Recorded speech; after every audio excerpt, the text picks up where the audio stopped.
Hey guys, welcome back. So today we're going to do something really exciting. We are going to learn how to read like thinkers. This is different than just regular reading. So we're not just reading words on a page. We're actually understanding, questioning, and thinking deeply about what we just read. Because strong readers don't just read stories. They interact with them. They ask questions. They notice details. They form opinions. By the end of this lesson, you will too. You ready? Okay. So for those of you who don't know me, my name is Miss Bree. I'm an educator, a farmer, an illustrator, a singer, and of course a proud grammar nerd. Welcome to the Farm School. So let's start with our first big word, analyze. So to analyze means to break something into smaller parts so we can understand it better. Thinking about it like taking apart a machine to see how it works, okay? When we analyze a story, we look closely at the characters, the main idea, how the story is organized, even the words the author chooses. We slow down and we really pay attention. So here's an example. Let's imagine a story about a farmer, okay? So if we're going to analyze it, we might ask, number one, who's the main character? 2, what problem are they facing? 3, what choices do they make? And maybe a bunch of other questions, depending on how much we want to do. So instead of just reading, we're investigating the story. We're kind of like detectives. We're figuring out how all the parts work together to create meaning. Now let's talk about our next word, interpret. To interpret means to figure out what something really means, even if the author doesn't say it directly. Sometimes stories have hidden messages or deeper meanings. Good readers don't just read the words, they read between the lines.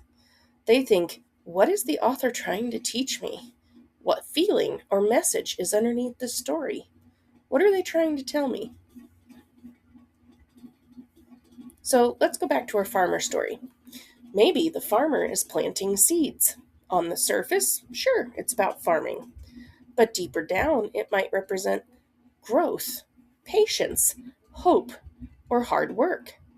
That's interpretation, finding meaning that isn't directly stated.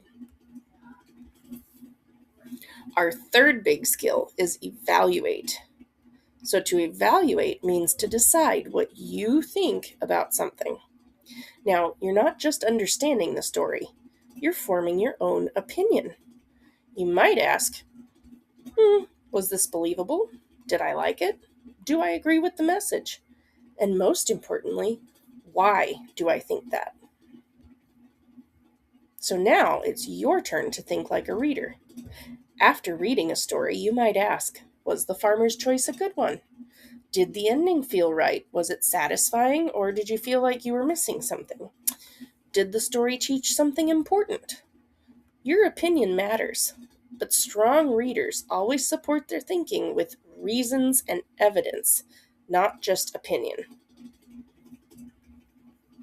So let's bring all three skills together, okay? So we're going to analyze, which is break it down.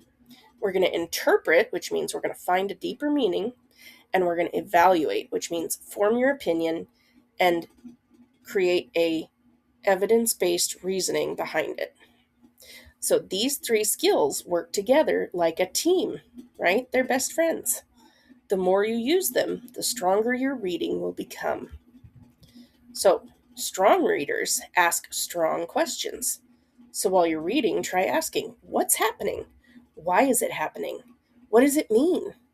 And one of the most powerful questions is, do I agree with that? That will help you form your opinion, because sometimes you don't think to ask yourself, what do you think of that book that you're reading? Questions help you go deeper.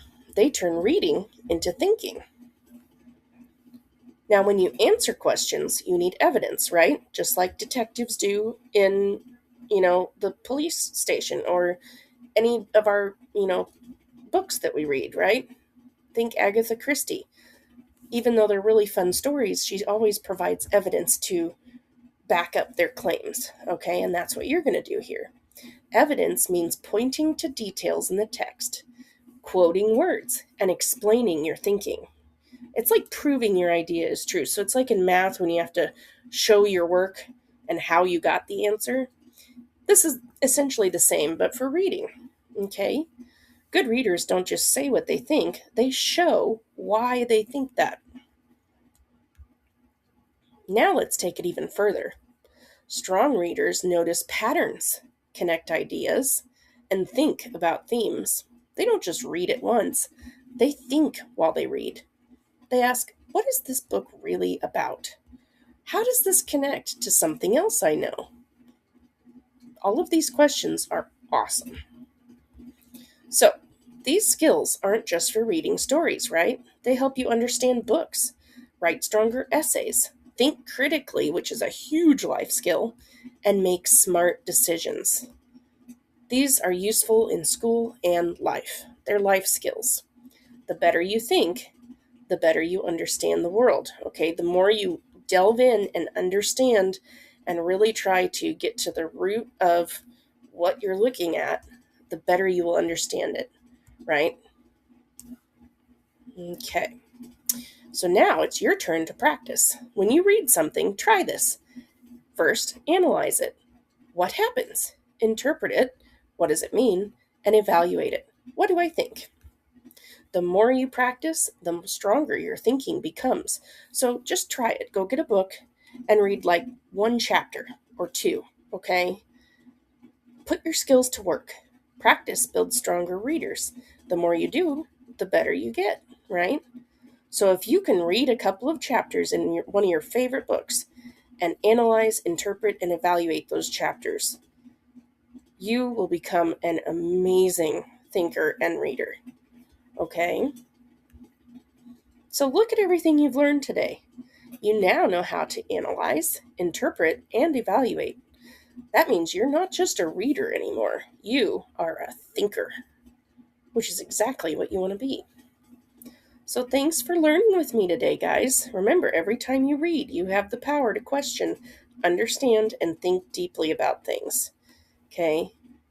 I hope you guys enjoyed this video, and I will see you in the next one.